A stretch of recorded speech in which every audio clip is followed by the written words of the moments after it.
Amen. Asseyons-nous. Et je prie que l'Éternel ondule ta tête. Le pouvoir commence par la tête. Touche quelqu'un, dis-lui, le pouvoir commence par la tête. Dis-lui, ta tête doit plaire aux gens. Amen. Le pouvoir commence par la tête. Quand tu rentres quelque part, ce n'est pas la tête que tu seras élu. Ce n'est pas par les pieds. On doit voir ta tête. Il faut y avoir quelque chose qui brille sur ta tête. Qu'il y a une reconnaissance sur ta tête. Et je prie pour toi que cette année, il y aura cette reconnaissance au nom de Jésus. Je dis que cette année, il y aura cette reconnaissance au nom de Jésus. Le pouvoir de distinction est sur ta tête. Car l'Éternel ondule ta tête. Car l'Éternel a ondulé la tête de David. Quand David rentra dans la ville, on l'a reconnu en tant que roi. Je prie que cette année, que quelqu'un, oui, te reconnaît en tant que roi. Parce que l'Éternel ondule ta tête.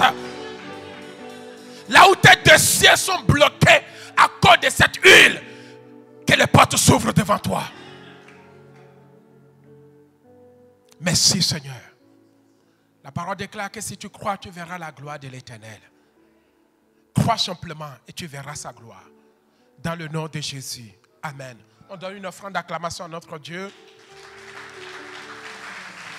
Alléluia. Alors, nous sommes en train de parler d'un thème très important, le pouvoir de la parole. Quelqu'un dit le pouvoir de la parole. Vous savez, dans cette vie, pour réussir, il faut avoir un pouvoir dans un domaine. Si tu n'as pas un pouvoir dans un domaine, tu ne peux pas réussir. Alléluia. Quand tu es jeune, il faut avoir un pouvoir dans un domaine. Et tu dois faire parler ton pouvoir dans le domaine dans lequel tu exerces ton pouvoir. Si c'est l'informatique, tu dois exercer ce pouvoir dans ce domaine. Alléluia. Si c'est le commerce, tu dois exercer ton pouvoir dans ce domaine. Si c'est le ministère, tu dois exercer ton pouvoir dans ce domaine. Si tu n'as pas un pouvoir, mes bien-aimés, tu ne seras pas retenu. Alléluia. On cherche les gens qui ont un pouvoir. Si tu es intelligent, tu dois exercer ton pouvoir dans ce domaine. La Bible me dit que Daniel était intelligent. Il arrive dans un pays. On cherche les intelligents. On est parti chercher Daniel parce qu'il avait ce pouvoir d'intelligence. C'était un génie. Et là où on a besoin d'un génie, c'est là où on l'a, mes bien-aimés, reçu. Je déclare, il y a un pouvoir qui est dans ta vie. Et quelque part, on aura besoin de ce pouvoir. Je ne sais pas ce que tu fais, mais il y a quelqu'un qui t'attend quelque part pour que toi aussi tu exerces ton pouvoir. Et je déclare que cette année, l'année ne finira pas. Il y aura un domaine dans lequel toi tu dois régner. Si tu crois en cela, lève-toi et dis: je reçois ma part. Au nom de...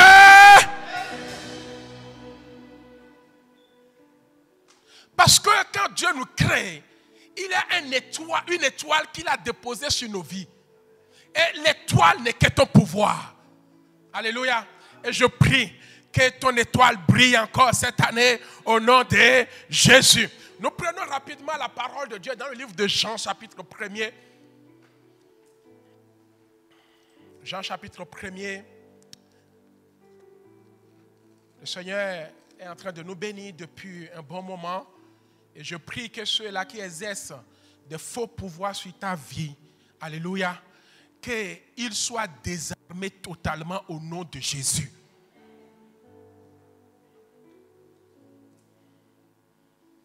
Jean chapitre 1er, je lis à partir du verset 1er. Nous sommes déjà dans notre message. Amen. Jean chapitre 1er. Je lis à partir du verset 1er. Écoutez ce que la parole de Dieu me dit. Amen. Au commencement était quoi? La parole. Et la parole était avec Dieu. Et la parole était Dieu. Quelqu'un dit le pouvoir de la parole. Elle était au commencement avec Dieu. Toutes choses ont été faites par elle. Et rien de ce qui a été fait n'a été fait sans elle. Mais bien aimé, quand tu as la parole, amen, tu peux tout. Tout ce qui nous manque, c'est l'exercice de la parole. Tu ne peux pas avoir un pouvoir sans son exercice. Alléluia. Quelqu'un qui a un pouvoir et qui n'exerce pas, la personne n'a pas le pouvoir. Amen. Et je crois que Le Seigneur, en ces derniers temps, veut nous utiliser chacun de nous. Amen. Alors, cherche l'exercice de cette parole et tu verras la différence que le Seigneur fera avec toi. Alléluia. Tout se retrouve là. Amen. Ne subissons pas, mais soyons des acteurs de la parole de Dieu. Je parle à quelqu'un. Alors, le Seigneur va dire que toutes choses ont été créées par elle et rien de ce qui a été fait n'a été fait sans elle. Verset 4. En elle était la vie et la vie est devenue quoi? La lumière des hommes. Amen. Le verset 5. La lumière, lui, dans les ténèbres. Qu'est-ce qui s'est passé? Et les ténèbres ne l'ont point reçu. Donc, si je comprends très bien, la parole déclare que la lumière, lui, dans les ténèbres. Et si tu t'accapares, alléluia, et si tu as cette parole, partout où tu iras, les ténèbres ne peuvent jamais te recevoir. Autrement dit, quand les ténèbres te voient, ils fuient. Parce que quand le pouvoir commence à se manifester, les autres doivent s'écarter. Les ténèbres ne peuvent jamais luire dans la lumière. Ça n'existe pas. Ici, ce lieu était comment? Sombre. Nous avons mis la lumière. Les ténèbres ont fait comment? On fuit. Si tu éteins la lumière, il revient. Si tu éteins la parole de Dieu dans ta vie, c'est fini. L'échec revient. La mort revient. Les problèmes reviennent. Alléluia. Les tourments reviennent. Amen. Mais il suffit que tu allumes la parole. Alléluia. Bien-aimé, Dieu n'a jamais dit que les ténèbres soient. Il n'a jamais dit ça. Lisons bien la Bible. Il n'a jamais appelé les ténèbres. Donc, ce que tu vis, Dieu ne l'a jamais appelé. Il y a des ténèbres qui sont dans ta vie, Dieu ne les a jamais appelées. Amen. Dieu n'a jamais appelé les ténèbres. Les ténèbres eux-mêmes s'invitent. D'ailleurs, on n'invite pas le diable, hein. Il s'invite tout seul. Alléluia. Il vient quand il veut. Amen. Mais si tu n'invites pas Jésus, il ne viendra pas. Alléluia.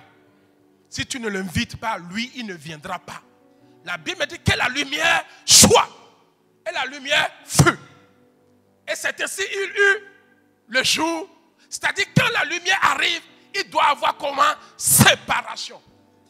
Vous savez, Dieu a créé toutes choses. Mais ce n'est pas toutes choses, mes bien-aimés, qui viennent de Dieu. Amen. Alléluia. C'est vrai, Dieu a créé, vous allez me dire, mais qui a créé les ténèbres? Amen. Et qui a créé Lucifer? Lucifer, amen, c'est Dieu qui l'a créé. Mais au commencement, Lucifer n'était pas ténèbres. Amen. Alléluia. Mais Dieu n'a pas créé Satan. Et Dieu n'a pas créé aussi le diable. Qui est devenu Satan? C'est Lucifer. Vous savez, mon père m'a mis au monde. Si je suis devenu voleur, est-ce que mon père a mis au monde un voleur? Il a mis au monde comment un certain Serge. Pour lui, il est bon. Mais moi-même, j'ai décidé de devenir comment? Vous m'appelez Serge le voleur. Est-ce que mon père a mis voleur au monde? Il a créé le vol en moi. C'est moi-même qui est devenu comment? Donc je m'appelle Serge le voleur. Mais mon père, quand il m'a créé, il m'appelle comment? Serge. Mais qui a amené le vol dans ma vie? C'est moi-même. Donc quand Dieu créa Lucifer, c'est lui-même qui a amené, alléluia, Satan dans sa vie. Il commence à accuser. Il change de nature. Amen. Oh, Dieu n'a pas créé le voleur. Mon père n'a pas mis au monde Serge le voleur. Non, je ne pense pas. Je le suis. Il y a des gens, vous êtes là, tels que vous êtes. Ce n'est pas l'intention originelle de vos parents. Il y en a beaucoup qui sont devenus, alléluia, qui se sont écartés de la voie où leur père le voulait qu'il soit. Lucifer s'est écarté de la voie. Il a pris la voie, il s'est donné un autre nom. Ce nom qui n'a pas été créé. Alléluia. Et il s'est donné le nom de quoi? Satan. Amen. Oh, Dieu n'a jamais créé un accusateur. C'est Lucifer lui-même qui est devenu comment? Un voleur. Et la Bible me dit que le diable ne vient que pour voler. Amen. Mais lui, il est venu pour donner la vie. Je prie, reçois la vie venant de l'Éternel au nom de Jésus. Je dis, je prie, reçois la vie venant de l'Éternel au nom de Jésus. Amen. Alors, ce qui est important ici, c'est le verset 12. Nous allons extrapoler rapidement le verset 12. La Bible me dit, tu peux commencer par le verset 10. Elle, c'est qui? La parole. était dans le monde. Et le monde a été fait par elle. Et le monde ne l'a point connue. Alléluia. Elle est venue chez les siens. Et les siens ne l'ont point reçue. Verset 12. Mais à tous ceux-là qui l'ont reçue, à ceux-là qui croient en son nom, elle a donné le pouvoir de devenir enfant de Dieu. Quelqu'un dit avec moi le pouvoir de la parole. Mais bien aimé, tout change du moment où nous acceptons Jésus-Christ de Nazareth dans notre vie. Amen. Du moment où tu acceptes Jésus-Christ de Nazareth dans ta vie, il te donne le pouvoir. Alléluia. Qui te donne le pouvoir? Jésus. Dis à quelqu'un, Jésus te donne le pouvoir. Il te donne le pouvoir. Tu n'es plus n'importe qui. Tu n'es plus n'importe qui. Alléluia. La Bible me dit que à tous ceux-là qui l'ont reçu. Est-ce que tu l'as reçu? Est-ce que tu l'as reçu? Est-ce que tu as reçu Jésus? Amen. À tous ceux-là qui l'ont reçu, il leur a donné le pouvoir de devenir enfants de Dieu. Lesquels sont nés. Le pouvoir commence par là. Si tu reçois Jésus, alléluia, amen. Si tu reçois Jésus, il te donne le pouvoir. Quelqu'un dit, j'ai le pouvoir. Mais frère, ça fait longtemps qu'il t'a donné déjà pouvoir. De devenir quoi? Enfant de Dieu. Qu'est-ce qu'un enfant de Dieu sans la parole? Hello. Qu'est-ce qu'un enfant de Dieu sans la parole? Ça n'existe pas. Tout enfant de Dieu est une parole ou a une parole.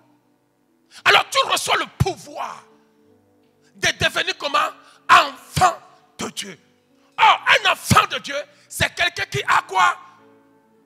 Qui a la parole. Un enfant de Dieu, c'est quelqu'un qui a quoi? Je le répète, un enfant de Dieu, c'est quelqu'un qui a quoi? Un enfant de Dieu, c'est quelqu'un qui a quoi? Un enfant de Dieu n'est rien d'autre que la parole de Dieu. Donc en réalité, Dieu te donne pouvoir de la parole. Amen. Tu deviens un enfant de Dieu. Tu as la parole. Et tu deviens ce pouvoir. Le pouvoir de Dieu, c'est toi et moi. Le pouvoir de la parole, c'est les enfants de Dieu. Quelqu'un me suit? Alléluia. Et la Bible me dit, du moment où tu l'acceptes, du moment où tu reçois Jésus, il te donne ce pouvoir de devenir parole de Dieu. À tous ceux-là qui l'ont reçu, la parole déclare que Jésus leur donne le pouvoir de devenir comment? Parole de Dieu. Donc tu es la parole de Dieu. Et du moment où tu deviens parole, tu peux tout faire. Quelqu'un dit, je peux tout faire. Alléluia.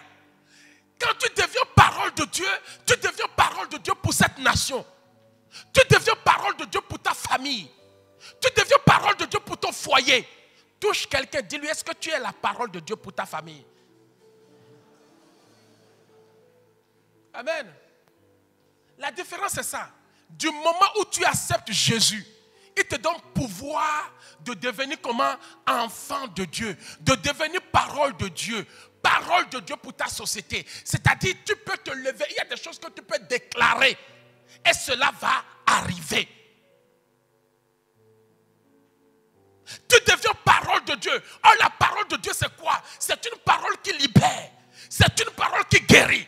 Donc, lorsque le Seigneur, tu acceptes le Seigneur, tu donnes le pouvoir de la parole, le pouvoir de libérer la guérison. Donc, tu peux guérir les gens. Tu peux amener la restauration dans la vie des gens. Alléluia. Tu deviens parole de Dieu pour ta société. Tu deviens parole de Dieu pour tes frères. Tes frères, c'est toi qui deviens parole de Dieu pour eux. Si tes frères cherchent une parole, c'est à travers toi. Si ta famille cherche une parole, c'est à travers toi. Parce que moi, j'ai reçu Jésus. Et il m'a donné le pouvoir de devenir enfant de Dieu. Le pouvoir de devenir sa parole. Donc partout où je vais, je dois présenter Dieu. Je dois présenter quoi? La parole. Je ne suis plus enfant du monde pour aller présenter le monde à ma famille, le monde à mes collègues, le monde à mes amis. Mais maintenant que je suis devenu enfant de Dieu, je dois présenter ce que je suis. Ma nouvelle identité, ma nouvelle gloire, ma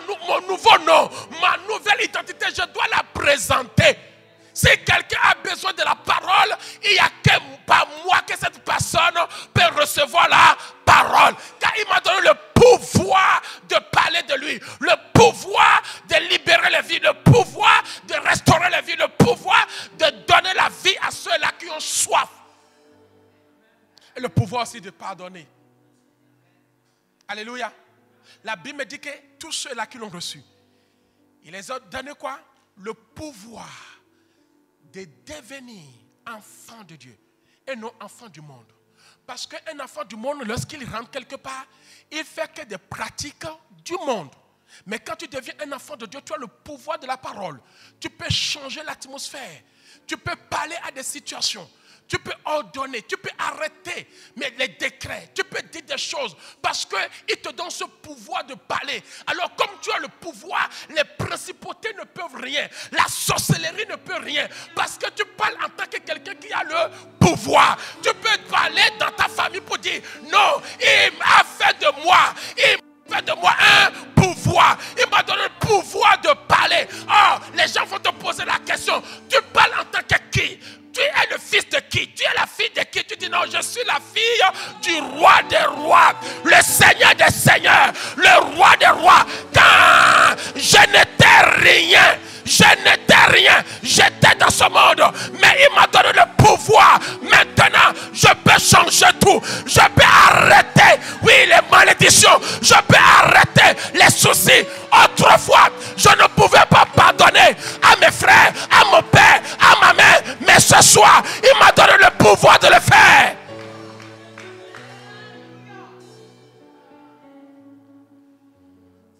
Et quand tu as cette parole, mon frère, tu peux guérir les gens.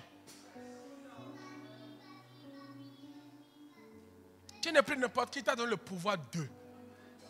Pas de devenir enfant du diable, mais de devenir enfant de qui? Un enfant de Dieu doit faire quoi? Doit chercher la paix. Un enfant de Dieu doit chercher la réconciliation. Un enfant de Dieu doit obéir là où le monde désobéit.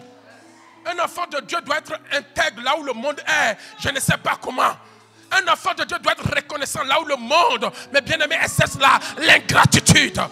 Tu n'es plus un enfant du monde, mais il t'a donné le pouvoir de devenir enfant de la parole. Quelle parole? La parole véridique. Alléluia. Car la Bible me dit que lorsque vous serez affranchis réellement par la vérité, c'est alors que tu seras libre. Il y a des gens qui sont encore là. Cette parole ne les a pas encore affranchis. C'est pour cela qu'ils sont toujours dans des rancunes.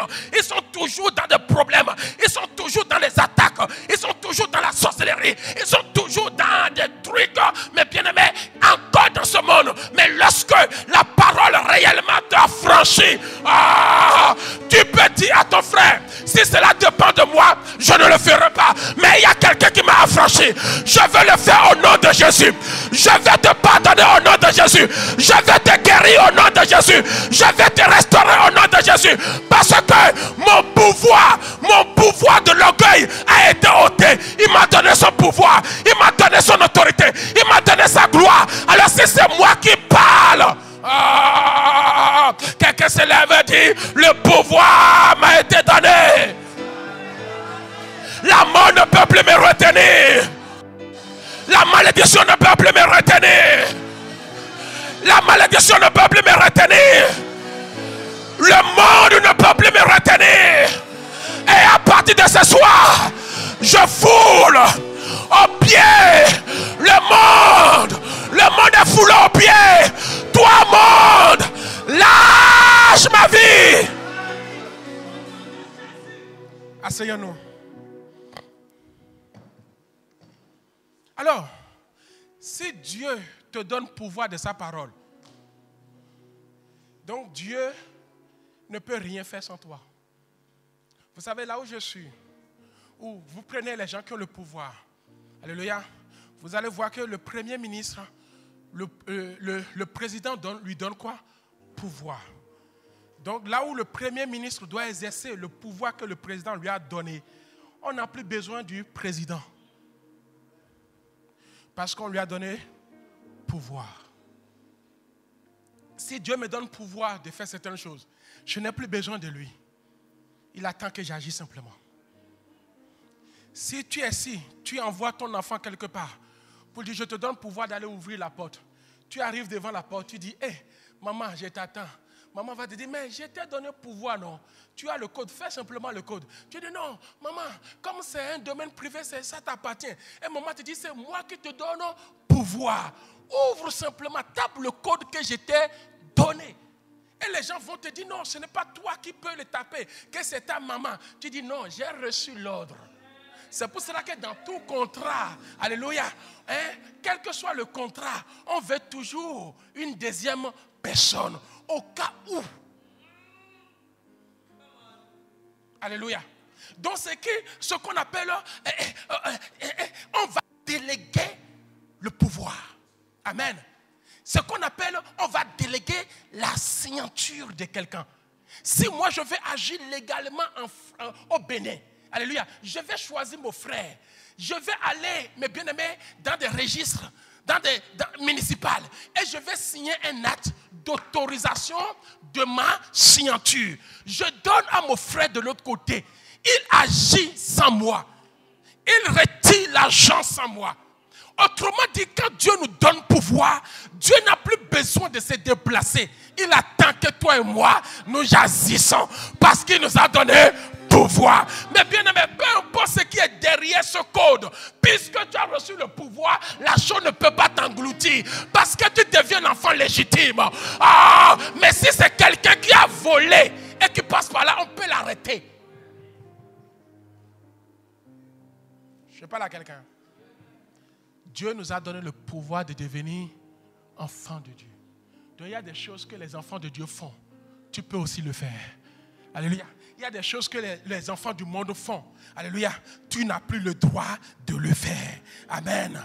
Et quand Dieu te délègue un pouvoir, la Bible dit dans le livre de Genèse, à son chapitre 12. Genèse chapitre 12. Écoutez le verset 1er. L'Éternel dit à Abraham, va-t'en de ton pays, de ta patrie et de la maison de ton père, dans le pays que je te montrerai. Vas-y. Je ferai de toi une grande nation et je te bénirai. Je rendrai ton nom comme grand. Tu seras une source de bénédiction. Vas-y. Je bénirai ceux-là qui te béniront et je maudirai ceux-là qui te maudiront. Et toutes les familles de la terre seront bénies. Répète la phrase. Répète la phrase. Répète la phrase. Répète la phrase. Répète la phrase. Très bien. Et toute la famille de la terre seront bénies en moi. Donc ce qui veut dire quoi? Que Dieu a pris toutes les bénédictions de la terre et il a donné à qui? À Abraham. Et il a dit, si quelqu'un veut être béni, il faut que la personne passe par qui? Abraham. Alléluia. Donc ce qui veut dire que quand Dieu délègue ce pouvoir, tant qu'Abraham ne bénit pas, les gens ne seront pas bénis. Amen. Et vous allez remarquer que pendant longtemps, la bénédiction était cachée comment? À Abraham. Il faut être de la lignée d'Abraham pour être béni.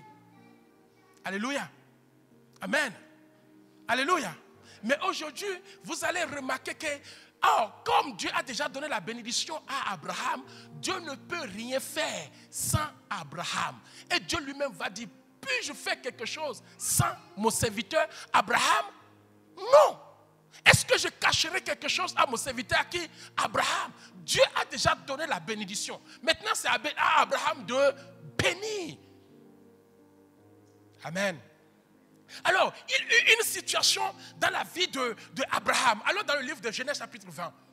Genèse chapitre 20, du premier verset jusqu'au verset 7. Écoutez. Il y eut une situation. La Bible dit que quand cette situation de famine frappa Abraham, Abraham va quitter un territoire. Il arrive quelque part. Le verset 1 me dit, Abraham partit de là pour la contrée du Midi. Il s'établit entre Kadès et Shur. Et il fit un séjour à Guérar. Quelqu'un dit un séjour à Guérar. Vas-y. Abraham disait de Sarah, sa femme, c'est ma soeur. Abimelech, roi de Guérar, fit enlever Sarah. Parce que Abraham arrive à Guérar. Alléluia. Il y avait un roi qui était là. C'est le roi Abimelech. Amen. Pour que Abraham puisse s'installer. Alléluia.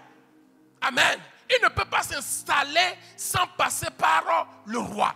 Or, le roi avait des soucis. Le roi cherchait une femme. Alléluia. Qui pourrait lui donner des enfants. Et il cherchait la plus belle. Et Abraham le savait. Que là où je vais, le roi là, il fouille les femmes. Amen. Amen. Alléluia. Alors, le verset 3. Le verset 2, on l'a déjà lu. Amen. Au verset 2, qu'est-ce qui s'est passé? La Bible me dit qu'Abimelech, roi de Guéra, fit enlever qui? Sarah. Donc, quand Abraham arrive, tout de suite, Abimelech prend Sarah. Pourquoi il prit Sarah? Parce que Abraham a dit que c'est ma sœur. Et Sarah était très belle. Amen. Et le roi en profita. Alléluia. Le verset 3. Écoutez.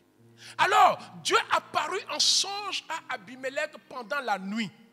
Et lui dit, voici, tu vas mourir à cause de la femme de qui? À cause de la femme que tu as enlevée, car elle a un mari. Vous voyez, quand Dieu te donne pouvoir, mon frère, tu es protégé. Non, tu n'as pas saisi. J'ai dit, quand Dieu te lègue son pouvoir, aucun malheur ne peut t'arriver. Celui qui va songer, ne fût-ce que convoiter ma femme, la personne sera frappée du feu. Amen. Alléluia. Et moi aussi, je n'ai pas intérêt de vous regarder. Le Seigneur peut me frapper. Alléluia. Parce qu'il m'a donné pouvoir. Amen. La Bible me dit que cette nuit-là, Abimelech qui a enlevé dans l'intention d'aller avec Sarah n'a pas dormi. Pourquoi? Parce que l'Éternel était avec Abraham. Mais bien aimé, tant que Dieu est avec toi, personne ne touchera à tes biens au nom de Jésus. Tant que Dieu est avec toi, personne ne touchera à tes enfants au nom de Jésus. Tant que Dieu est avec toi, même si tu as essayé de camoufler la situation, l'Éternel vengera toujours ta cause. Alors, cette nuit, la Bible me dit qu'Abimelech n'a pas pu dormir. Et Dieu lui dit, je vais te faire mourir. Quand tu as le pouvoir, Dieu a dit dans sa parole, si l'Éternel est pour toi, qui sera contre toi? Personne. Accroche-toi simplement à Dieu. La Bible me dit que Dieu va parler à la place d'Abraham. Je prie, parce que tu es un enfant de Dieu. Dieu parlera à ta place au nom de Jésus. Ce que tu n'arrives pas à dire, Dieu va le dire aux autres. Oh non, tu n'as pas saisi. J'ai dit que ce que tu n'arrives pas à dire, Dieu va le dire aux autres. Si tu as un souci dans ton cœur et que cela te pèse, tu n'arrives pas à le dire à ton mari, Dieu le dira à ton mari à ta place. Si tu as un souci dans ton cœur et que cela te pèse, tu n'arrives pas à le dire à ton frère, Dieu le dira à ton frère à ta place. Toi, prie. Abraham rentra et dit, Seigneur, toi-même, tu sais que cette femme, c'est ma femme. Mais à cause de la situation, je ne sais pas quoi dire. Toi-même, défends ma cause là-bas. La nuit, Dieu a défendu la cause d'Abraham. Mais bien aimé, faisons confiance à Dieu. Là où tu ne peux pas parler, Dieu peut frapper les gens qui en veulent à ta vie, qui veulent prendre les choses dans ta vie. Dieu peut les éliminer à cause de toi. Écoutez le verset 4. My God. Abimelech, qui ne s'était point approché d'elle pendant tout ce temps, à chaque nuit, quand Abimelech veut, le Seigneur se révèle à lui. Il y a des gens qui sont là, à chaque fois, ton cœur est agité, parce qu'il y a un mal que tu dois laisser. Tu veux faire quelque chose, tu n'arrives pas. Dis-toi que cette chose n'est pas bonne. Si tu penses à ça, ça te trouble. Dis-toi que là, il y a quelque chose que Dieu te dit, ce n'est pas bon. Ce n'est pas bon. La Bible me dit que pendant des années, ils sont restés là. Cela a pris des années. Lisez la Bible. Cela a pris des années. ce n'est pas un jour, ce n'est pas 2 jours, ce n'est pas 3 jours, c'est pendant toute une année. Alléluia. Qu'Abraham n'était plus avec Sarah. Mais Sarah était dans l'autre maison. Mais Sarah aussi était là en train de prier. Cet homme, Seigneur, fait quelque chose qui ne s'approche pas de moi. Il a des envies bizarres. Seigneur, touche-le, qui ne s'approche pas de moi. Abraham aussi, de son côté, en train de prier. Mon frère, qui veut prendre ton mari? Qui veut prendre ta femme? Qui veut prendre qui dans ta vie? Prie. Tu ne pries pas. C'est pour cela que ton mari te présente une autre femme. Tu es là, tu subis. Prie. S'il veut essayer, le feu peut le frapper. Il ne pourra pas. Je ne peux pas essayer. Si j'essaye, le feu peut me détruire. Parce que cette femme-là est priée. Essaye pour voir. Alléluia. Amen. Donc je suis réglo. Alléluia. Parce que tout peut m'arriver. Je suis avec une femme qui prie. Le malheur peut m'arriver. Alléluia. Mais garde à toi aussi. Moi aussi je prie. Hein? Alléluia. Alléluia. Si tu oses, c'est la stérilité totale dans ta vie. La Bible me dit que puisque Abimelech a osé, Dieu a rendu tout au long de sa vie ses femmes, ses enfants, toute sa maison stérile. Donc ce qui veut dire que ce n'est pas une affaire d'un jour. Lisez très bien la Bible.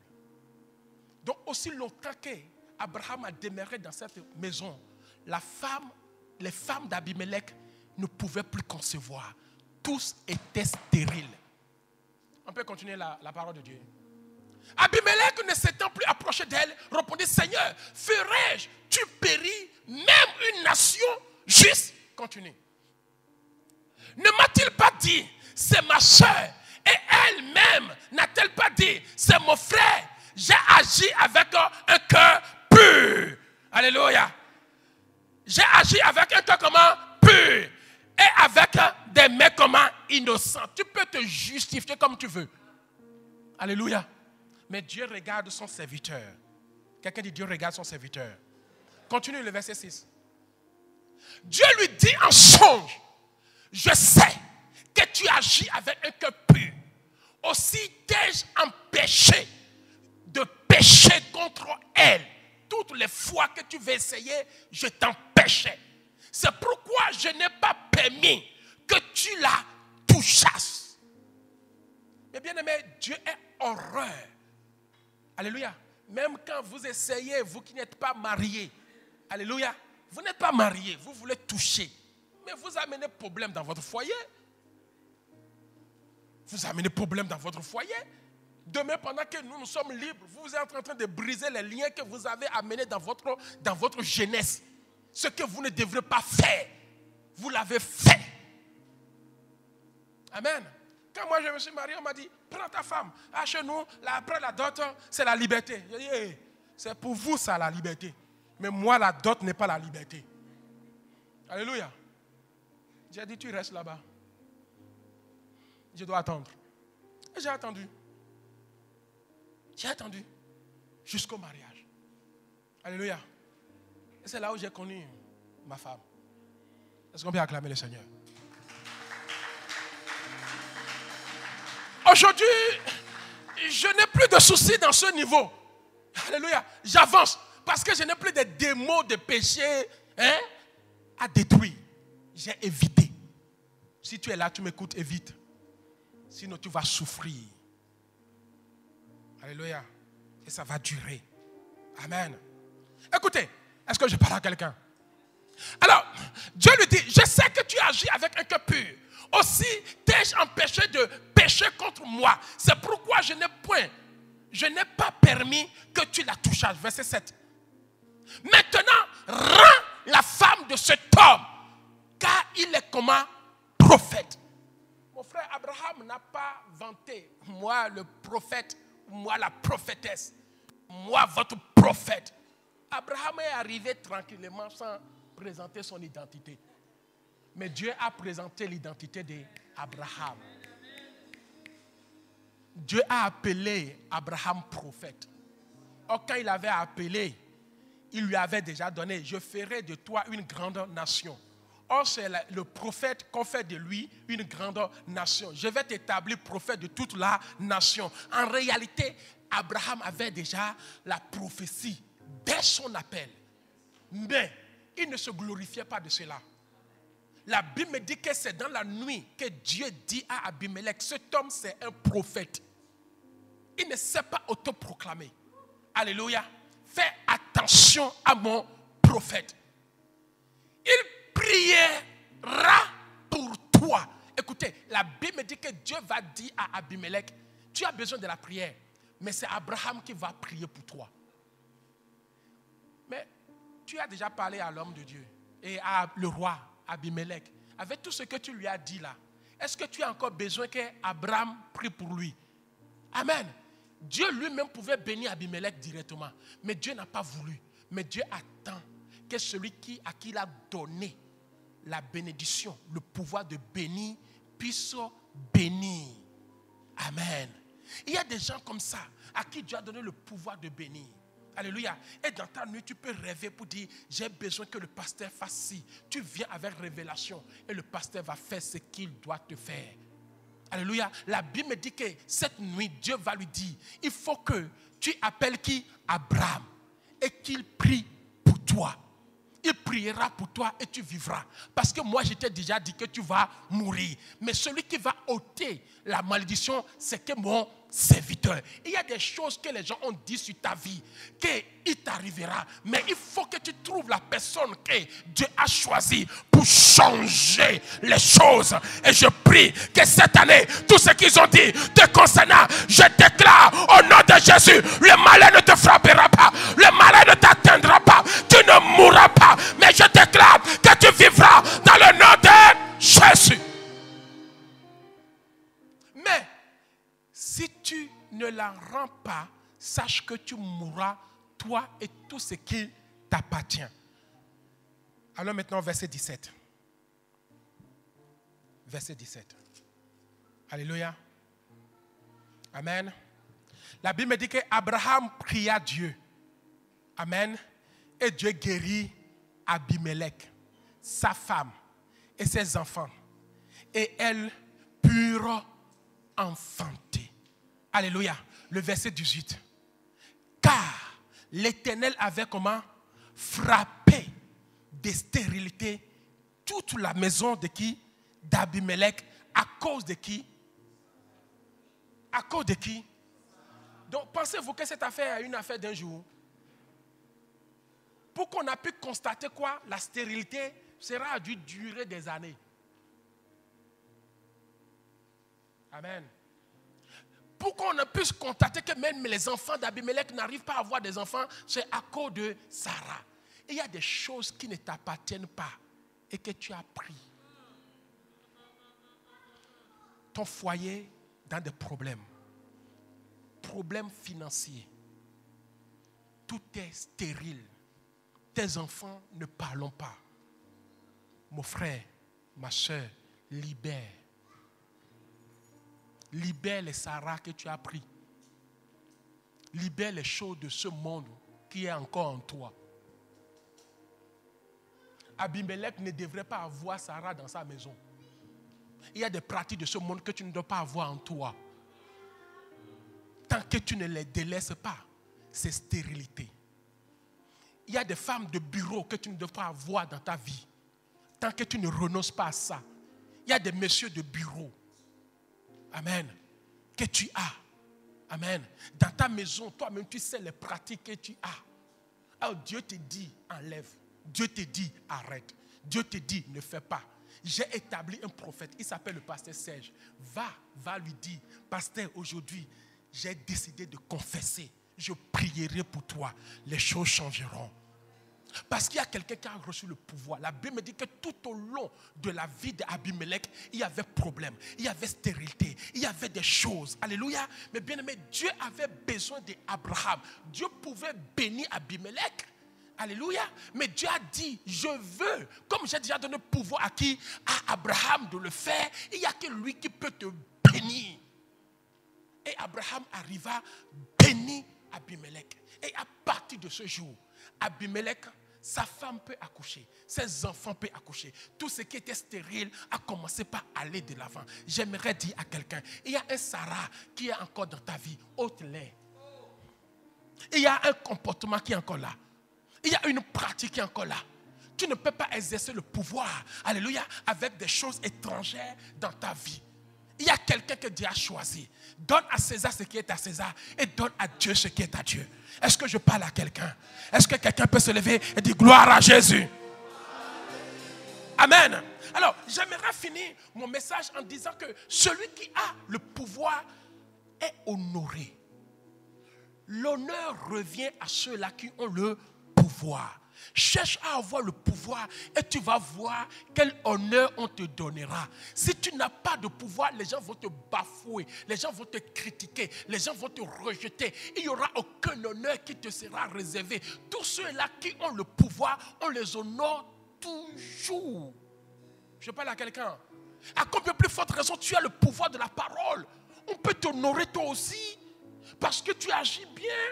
Alléluia. Parce que tu apportes la paix. On peut reconnaître. Abraham arrive, il pouvait faire autre chose. Oh, Abraham n'avait pas menti. Parce qu'effectivement, Sarah, c'était sa demi-sœur. Amen. Alléluia. Mais il présenta Abraham comme il était. Et après, il va prendre sa sœur comme femme. Donc, Abraham n'avait pas menti. Alléluia. Il avait dit toute la vérité. Alléluia. Il avait dit toute la vérité. Et quand, mes bien-aimés, tu as le pouvoir, tu es honoré. Abraham était honoré à cause de ce pouvoir. Et jusqu'à présent, cet homme est honoré. Amen. Quand tu as le pouvoir, tu es honoré. Mes bien-aimés, le pouvoir, c'est un honneur. Ne te dégrade pas. Amen. Ne te minimise pas. Cherche à avoir un pouvoir dans un domaine. Et tu seras honoré. Ce que nous les hommes, nous cherchons aujourd'hui, c'est l'honneur. Oh, l'honneur est réservé à ceux-là qui exercent un pouvoir. Quel pouvoir exerces-tu pour que nous puissions t'honorer? Alléluia.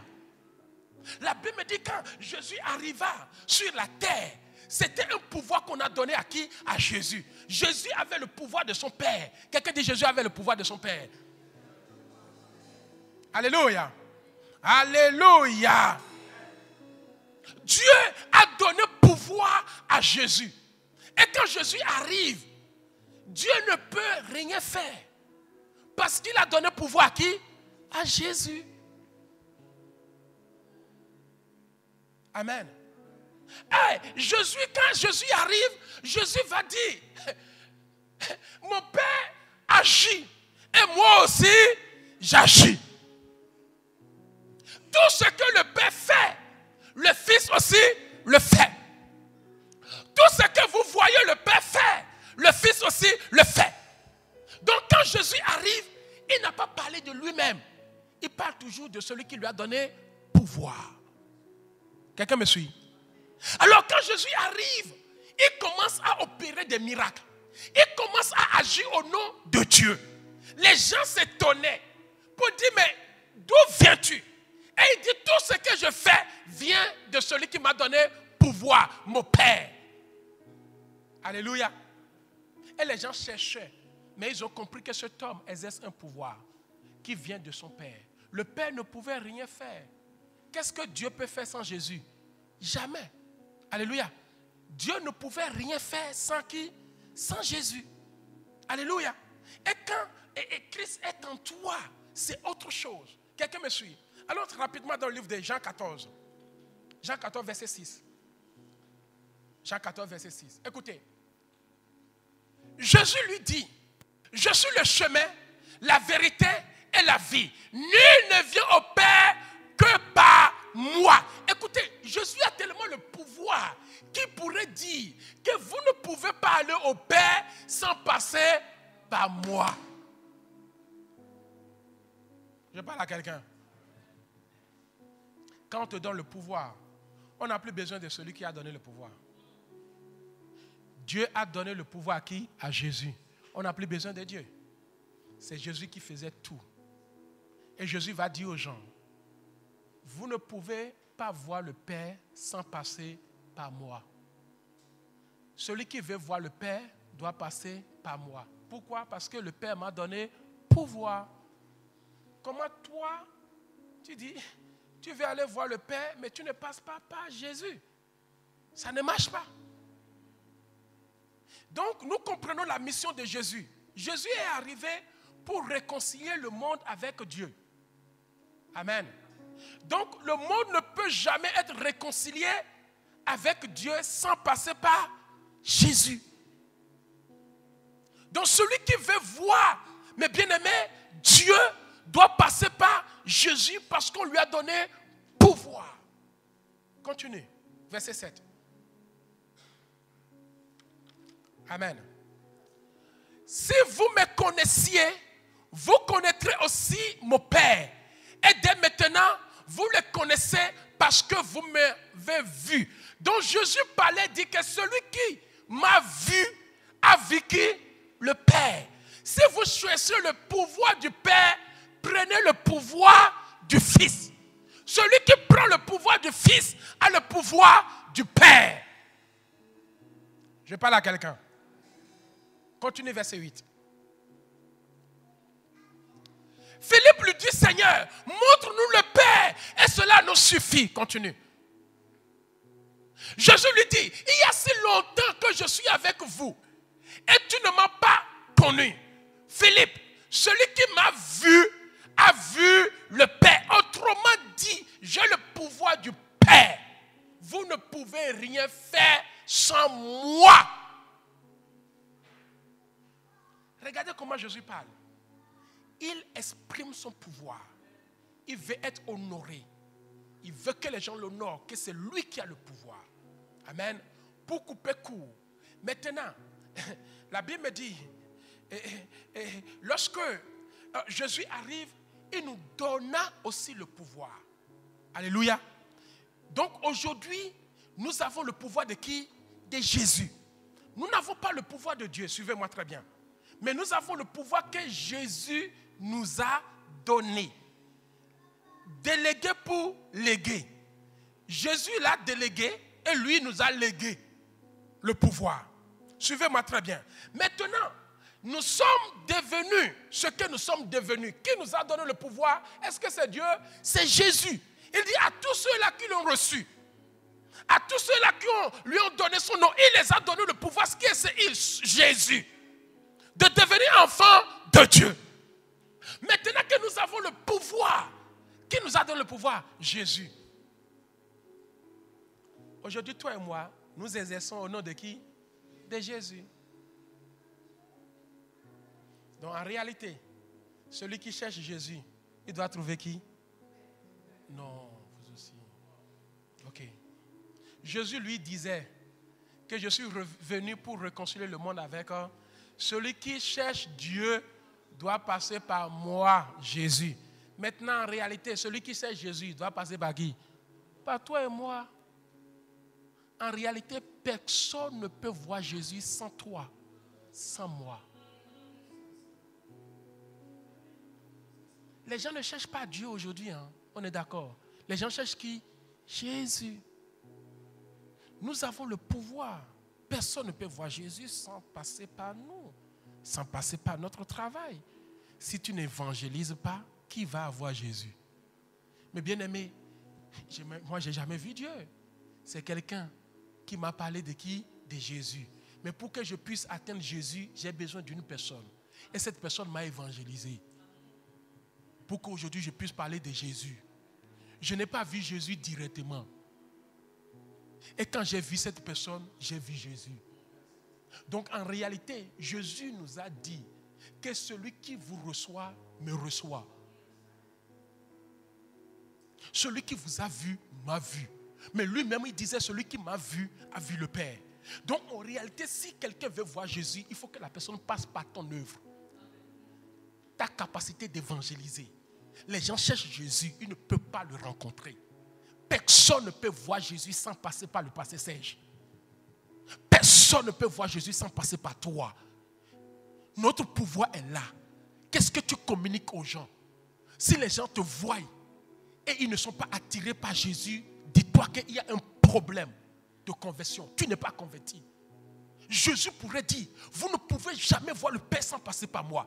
En réalité, je suis le chemin, la vie et la vérité. Donc nous aussi, on peut dire, personne ne peut voir Jésus sans passer par nous. En réalité, je suis Jésus, la vie et la vérité. Si vous voulez voir Jésus, acceptez mon évangile. Qui peut voir Jésus sans vous et moi? Personne. Paul va dire, je puis tout par celui qui me fortifie. En réalité, ce n'est plus moi qui vis, mais c'est Christ qui vit en moi. Donc, tel qu'il est, tel que je suis, qui est Jésus? Quand les gens voyaient Jésus, ils voyaient l'image de Dieu. Ils voyaient quoi? La compassion, la miséricorde, la grâce, le pardon. Donc aujourd'hui, si quelqu'un veut voir Jésus, il faut que la personne voie Jésus par toi. Quel est le comportement que tu présentes pour qu'on dise que Jésus il pardonne, toi tu n'arrives pas à pardonner? Comment on peut voir Jésus à travers toi? Amen. Jésus il aime, toi tu n'arrives pas à aimer. Comment on peut voir Jésus à travers toi? Alléluia. Jésus est doux et humble, toi tu n'es pas doux. Alléluia. Comment on peut voir Jésus à travers toi?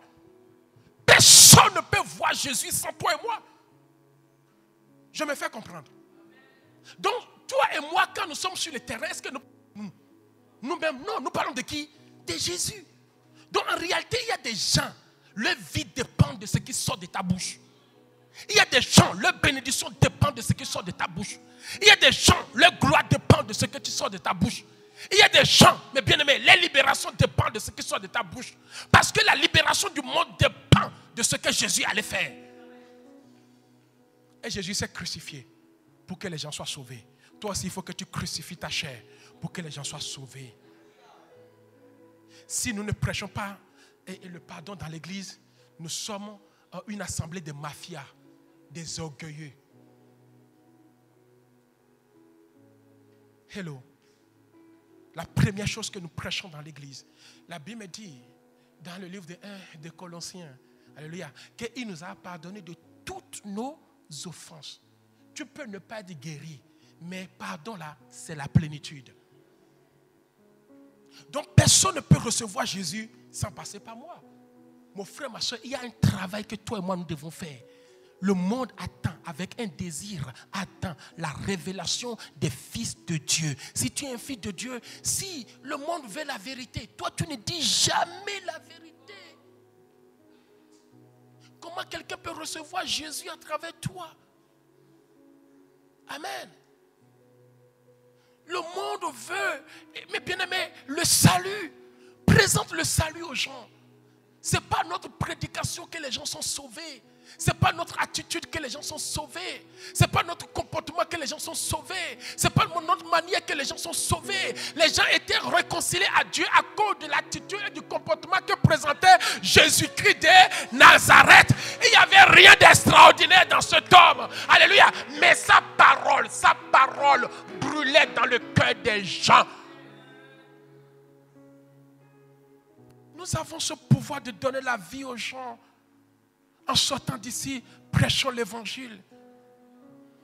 Alléluia. Moi, je fais ma part de vous conserver la foi. Mais nous aussi, dans nos lieux, prêchons l'évangile.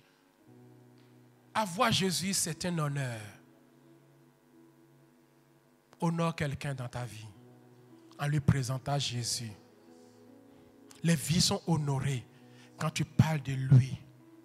Amen. Ne regarde pas que toi, moi. Tu as déjà Jésus. Mets ta vie en règle. Tu peux attirer le monde en ce lieu.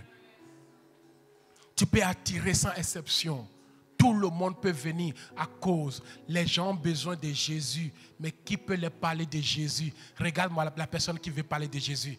Regarde-moi la personne qui veut parler de Jésus. Il a encore des pratiques du monde. Il a encore des comportements du monde. Il a encore des manières du monde. Il peut critiquer. Il peut insulter. Il peut manquer du respect à son mari, à sa femme. Il peut déshonorer l'homme de Dieu. Il peut manquer du respect à l'homme de Dieu. Il peut forniquer. Il peut faire des choses bizarres. Il peut avoir des jeans déchirés, des décolletés, des trucs bizarre. Alléluia. Tellement il est bizarre. Quand on voit, on dit que mais Jésus n'a été aussi bizarre comme ça que nous le connaissons. Qui Qui a vu Serge a vu Jésus? C'est vrai ça? Est-ce que Serge aime? Alléluia. Est-ce que Serge pardonne? Est-ce que Serge veut le bien de l'autre? Est-ce que Serge veut que l'autre soit sauvé? Ou Serge est incrédule, est colérique, est bizarre? Celui qui a le pouvoir, mes bien-aimés, utilise ce pouvoir pour sauver les vies, pas pour détruire les vies. Nous avons ce pouvoir de sauver le monde. C'est pour cela que nous persévérons dans notre foi.